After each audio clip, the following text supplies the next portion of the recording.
Welcome to Popternative, where we dive into topical discussions from the worlds of pop culture, social media, and sports. Here is your host, Peter Remoliotis, aka PD Beats.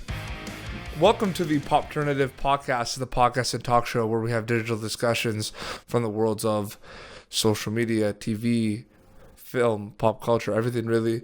Depending on the guest, we talk about it all. As always, I'm your host, Peter Remoliotis. And on social media, you know me as PD Beats. My guest is going to be in a show called Snowpiercer, which is an adaptation of the movie. It will be on TNT. We are with Jaylin Fletcher. Jaylin, welcome to Popternative, man. Thank you for having me. It's a pleasure to be here. No, absolutely. We're happy to have you. I mean, how's the quarantine been for you? It's been pretty fun. I mean, like, some things are getting boring, but, you know, having a good time with family, getting a lot closer. So at a young age, you've worked on some really, really cool projects as an actor. What kind of drew you towards being an actor and storytelling in that regards? Well, when I was a kid, I still am a kid. Yeah, I was about to say. Yeah. Yeah, but when I was, like, tiny, I used to think people were trapped in screens. And my mom, she introduced me to the world of acting. Like, my sister, she did this Nickelodeon thing, and my mom brought me into it. They like the entire family, and so we did the thing, and I saw myself on TV. I was like, "Mommy, why am I there?" And she was like, "You did a shoot. You shot a commercial." And then I was like, I want to do that again because it was fun. I was just running around the entire time. Yeah. And I've always wanted to be a superhero. I've always wanted to know what it was like to play a superhero. So that's what kind of drew me into it. And all my family does it. That the superheroes, I mean, it's crazy right now, and I feel like just diving in before we get into Snowpiercer. I mean, it's interesting, the superhero world. I mean, there's a lot of opportunities right now in the superhero genre. You look at all the shows on like the CW. Like, did you ever think about that one day? How you look and there's so many shows. There's opportunity there for a lot of actors like yourself. I mean, I don't know about for my age range, but definitely there's a lot of opportunities in the superhero world of things. It just seems like it just exploded in the last couple of years. I don't know what that's about. What is well, that I think it's about Marvel, just because, you know, Marvel did a lot of things, but DC is also going strong too. So I think it's the combination of them all being kind of consistently pumping out content. I think, and you can't escape superheroes because they're everywhere. You know what I mean? You can't. There's just, you see billboards everywhere. I know it is crazy. But Snowpiercer, one of your upcoming projects, based on a film. And it's going to be a TV show now. And I'm sure that's just kind of exciting times for you because that comes out pretty soon, right? Yes, definitely. Well, it's more based on the novel, the graphic novel, more than the movie. But it does have some elements of the movie in there. The movie had obviously elements of the graphic novel, but this one is more towards the graphic novel. Yeah, definitely. And what was it like kind of working on it? Was there a lot of research having to go into it? Because it involves, trains and a lot of action. What was that like for you? I had to do a lot of research on my character. I play Miles in Snowpiercer, and he's like a little mole on the train. He brings information from the front of the train because they have these things called apprenticeships. So he brings information from the front of the train to the back, the tail section of the train, and he gives it to Leighton, who's played by Daveed Diggs, so they can formulate a plan to start a revolution to move upward on the train.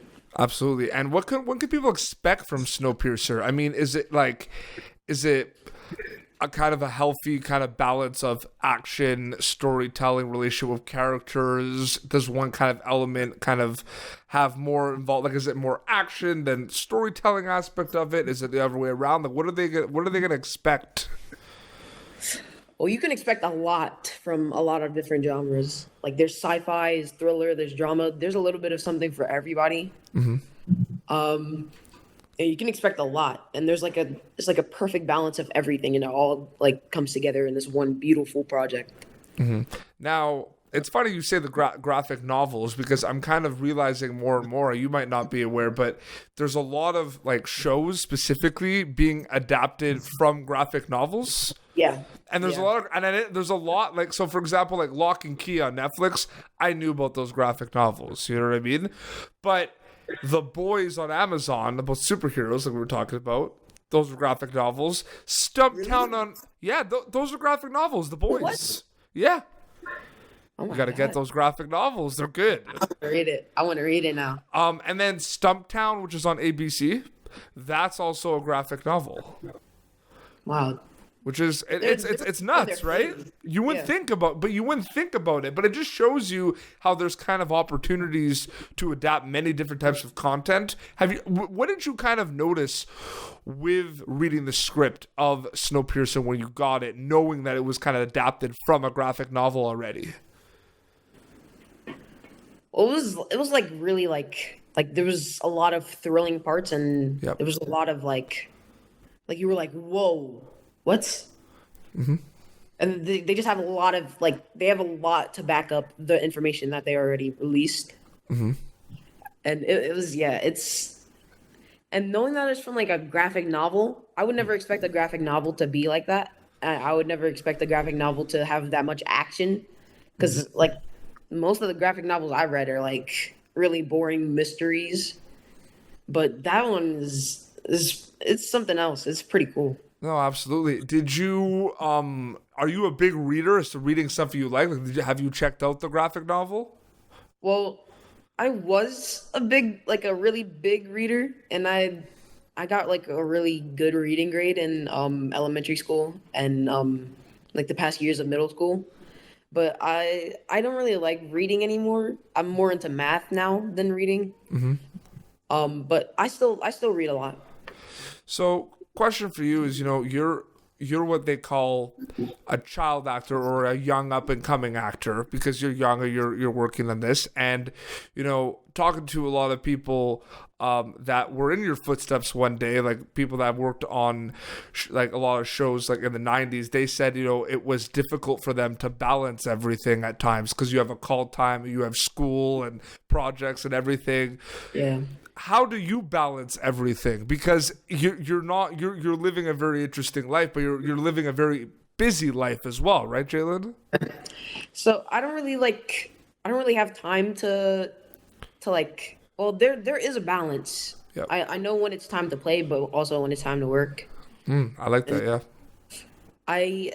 I play like video games, and I'll try and stay up until like 3 a.m. playing video games, but my mom she'll try and make me go to sleep, because I'll have something to do in the morning, and then I'll wake up in the morning kind of tired, but I'll still get enough sleep, because like these interviews, they're really late in the daytime, but not too late. But I still get up pretty early for the time I go to sleep. No, absolutely. Do you find, but you're still like you like having a call time and then having an assignment due, is there ever kind of overlap with that sometimes, because you're balancing your school life and your work life? Yeah, that's the hardest thing about it, because like my mom will tell me to Jaylin, you have a script, but then I'll say I have homework, and I have like 2 essays to do. She'll say, I don't care, do them all. Just say, get the 2 essays done, then you can practice the script all night.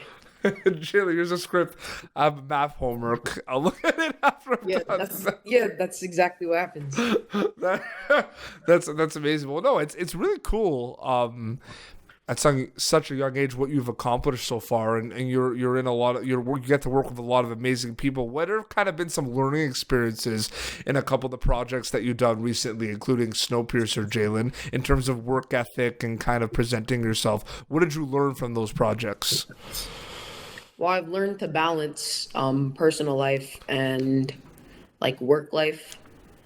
and to not play when it's time to work, but because I'm like a kid, so I don't really know the difference. So I'll like be playing on set, and then I learned from the Naveed. There's a time to play and there's a time to work, and so like we would like joke around in between takes, and we would like make beats and stuff. Oh. And then when it was time to actually like shoot the scene, we would get down to business. Yeah. Have you seen his movie Blind Spotting? Yeah. Yes, I have. I got like chills. I got chills. I was like, that's David. It's excellent. It is such a good film. Yes, it's a really good film. There's a lot of movies out there, and Parasite was another movie that kind of got everyone kind of talking, and there's a little bit of obviously a Snowpiercer connection with Parasite, and Bong Joon-ho, like he's involved, it seems, a little bit with the TV series as well. Yes, I think he is one of the producers. One of the producers, and it's really cool.